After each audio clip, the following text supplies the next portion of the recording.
Assalamualaikum warahmatullahi wabarakatuh. Salam sejahtera untuk kita semua. Perkenalkan, nama saya Indri Mesa Putri dari kelas S7E dengan NPM 2021 43500 dengan nama anggota kelompok 1. Angga Dwi Setiawan dengan NPM 2021 43500 2. Fahmirudin Prastian dengan NPM 2021 43500 dan Muhammad Zifan dengan NPM 2021 489. Saya mewakili kelompok 3 akan mempresentasikan hasil diskusi kelompok kami mengenai tugas sistem berbasis pengetahuan yang diberikan oleh Bapak Furkoni Yudhistira, SSI MKOM dengan judul Implementasi Metode Forward Chaining pada Sistem Pakar Penyakit Mata Rabun. Pada kesempatan kali ini, kami akan menjelaskan bagaimana mengimplementasikan metode forward chaining untuk membangun sebuah sistem pakar yang dapat membantu mendiagnosis penyakit mata rabun. Forward chaining sendiri adalah salah satu metode dalam sistem berbasis pengetahuan yang digunakan untuk menarik kesimpulan dari serangkaian aturan yang ada, yang nantinya dapat digunakan untuk kita semua dapat memahami bagaimana metode ini serta manfaat dalam membantu proses mendiagnosis penyakit mata rabun.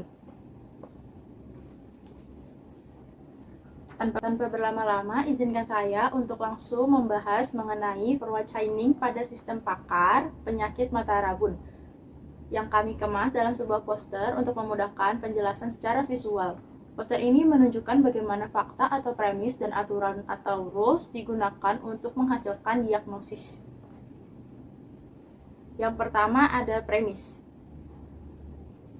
Pada poster ini, premis dijelaskan yaitu G01 penglihatan kabur saat melihat objek jauh, G02 perlu menyipitkan mata atau menutup kelopak untuk melihat lebih jelas, G03 sakit kepala akibat mata lelah, G04 masalah penglihatan saat mengemudi terutama malam hari, G05 mata sering dicipitkan, G06 harus duduk dekat dengan TV atau layar, G07 tidak sadar terhadap objek jauh, G08 berkedip berlebihan, G09 penggunaan komputer lebih dari 3 jam sehari, G10 penglihatan kabur saat melihat objek dekat, G11 mata sering berair setelah membaca lama, G12 kelelahan atau sakit kepala melihat objek dekat, G13 penglihatan tampak seperti kabut, G14 warna tampak pudar, G15 cahaya sekitar lampu mengganggu,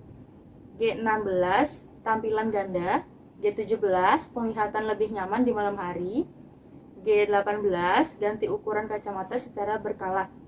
Kemudian yang kedua dari poster yang telah kami buat, di sini juga dijelaskan adanya rules atau aturan, yaitu R1 if G01 and G06 dan P01, R2 if G04 and G06 dan P03, R3 if G02 and G11 dan P03, R4 if G02 dan P02, R5 if G08 dan P03, R6 if G01 and G04 dan P03, R7 if G06 and G11 dan P02, R8 if G01 dan P02, R9 if G06 and G08 dan P03, R10 if G12 dan P01, if G12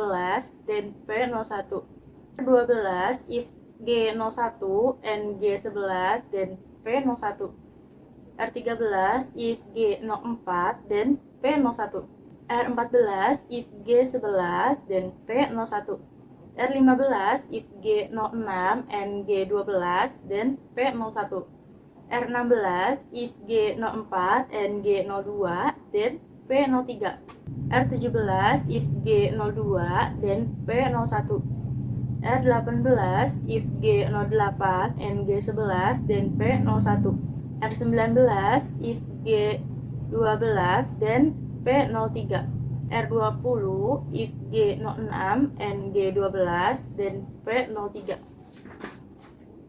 Di sistem ini, kita akan mulai dengan premis atau gejala-gejala yang dialami oleh pasien. Beberapa gejala yang menjadi fakta awal adalah G02, menyipitkan mata untuk melihat lebih jelas. G10, penglihatan kabur saat melihat objek dekat. G12, mata lelah setelah melihat objek dekat dalam waktu lama. G18, mengubah ukuran kacamata secara berkala. Gejala-gejala ini adalah titik awal dari inferensi dari sistem pakar. Dari fakta-fakta ini, sistem akan memeriksa aturan-aturan atau rules yang ada untuk menentukan diagnosis. Rules yang digunakan untuk menentukan diagnosis berdasarkan gejala yang ditemukan, yaitu R4, jika G02 menyipitkan mata ditemukan, maka diagnosisnya adalah 02 atau rabun dekat. R7, jika G06 mata lelah dan G11 mata sering berair ditemukan, maka diagnosisnya adalah P02. R12, jika G01 penglihatan kabur saat objek jauh dan G11 mata sering berair ditemukan, maka diagnosisnya adalah P02. Aturan-aturan ini saling berhubungan untuk menghasilkan diagnosis yang sama, yaitu P02 atau rabun dekat, yaitu hipermetropi. Oke teman-teman, gambar 3 berdasarkan rule base ditemukan yaitu fakta awal. Fakta awal adalah titik awal inferensi atau tempat di mana beberapa gejala ditemukan. Dari fakta awal, muncul hubungan langsung ke gejala-gejala berikut: G02, G10, G12, dan G18. Semua gejala ini terhubung ke fakta awal dengan garis panah berwarna pink yang menunjukkan hubungan langsung antara fakta awal dengan gejala-gejala, gejala dan aturan yang terhubung.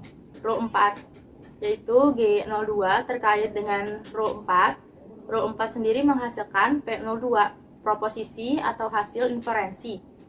Rule 7, yaitu G06 dan G11 menjadi input untuk Rule 7. Dari Rule 7, kesimpulannya adalah di P02. Kemudian ada Rule 12. Rule 12 yaitu G01 dan G11 menjadi input untuk R12 atau Rules 12. Rules 12 juga menghasilkan P02. Jadi kesimpulan akhirnya dari semua aturan yaitu Rules 4, Rules 7, dan Rules 12 berujung pada kesimpulan yang sama, yaitu P02. P02 adalah hasil inferensi akhir dari pohon ini atau tree yang diperoleh berdasarkan menggabungkan beberapa aturan. Kemudian ada visualisasi alur. Visualisasi alur kita yaitu 1. Fakta awal atau premis seperti G02, G10, G12, dan G18 ditemukan pada pasien. Yang kedua, rules seperti rules 4, rules 7, dan rules 12 diterapkan untuk memproses informasi dari gejala-gejala tersebut. Yang ketiga, akhirnya semua aturan yang diterapkan menghasilkan kesimpulan yang sama, yaitu pada diagnosis P02 atau rabun dekat. Secara visual, di dalam poster ini kita dapat melihat bagaimana premis dan rules saling terhubung dalam bentuk sebuah pohon inferensi yang jelas dan mudah untuk diikuti. Ada flowchart dari aplikasi yang udah kita buat ya, dimana dimulai dari login, lalu kemudian masukkan nama pengguna, lalu kemudian di sini ada masukkan password, lalu verifikasi kredensial. Kemudian setelah login sudah berhasil, pasien akan diminta untuk memasukkan data-data pribadi seperti nama, kontak, dan alamat tempat tinggal ya. Kemudian di sini kita sediakan pilihan-pilihan gejala yang bisa pasien pilih. Pilihan gejala ini kita buat dengan checkbox, nanti pasien hanya perlu untuk menjadi saja gejala yang dirasakan. Seperti misalkan G01, G02, G06, dan G11 ya. Kemudian forward chaining dimulai. Forward chaining ini bekerja dengan cara memasukkan gejala-gejala yang dirasakan pasien dan dicocokkan dengan aturan-aturan yang ada. Nanti hasil diagnosisnya apakah itu rabun jauh atau rabun dekat, ataukah diagnosisnya ini tidak ditemukan. Kemudian hasil dari diagnosis ini dapat dicetak, lalu aplikasi selesai untuk digunakan. Terima kasih. Dan selanjutnya adalah implementasi penggunaan aplikasinya. Teman-teman, di sini jangan lupa ya untuk aktifin dulu SAM control panelnya. Kemudian kita buka websitenya. Jangan lupa masukin dulu, login dulu. Ini kita udah tentuin sementara seperti ini dulu ya, admin dengan password. Kemudian kita login. Nah, di sini kita pilih diagnosa ya. Terus kita masukin nama. Nah, contohnya kita sebagai pasiennya.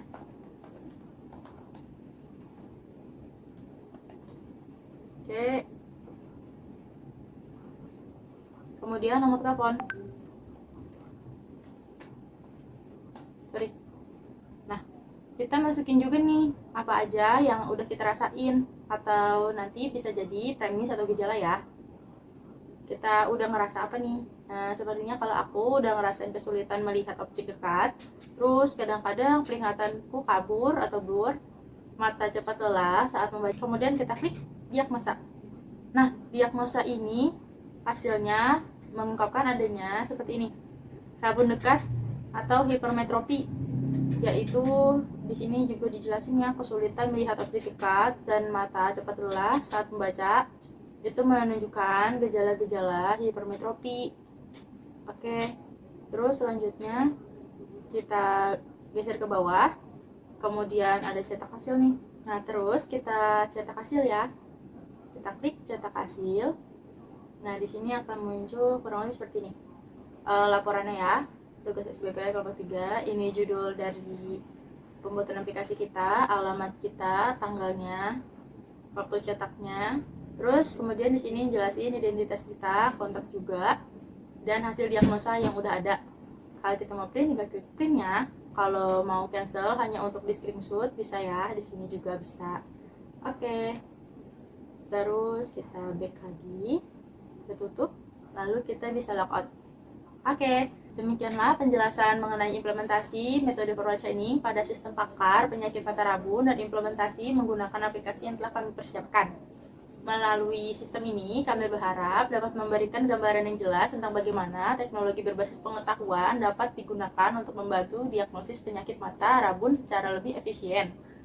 Dengan menggunakan metode Purwacarta ini, kita dapat menghubungkan gejala-gejala yang dialami pasien dengan aturan-aturan yang ada untuk mendapatkan diagnosis yang tepat.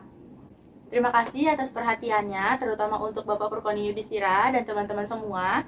Kami sangat menghargai setiap masukan dan diskusi yang dapat memperkaya pemahaman kami.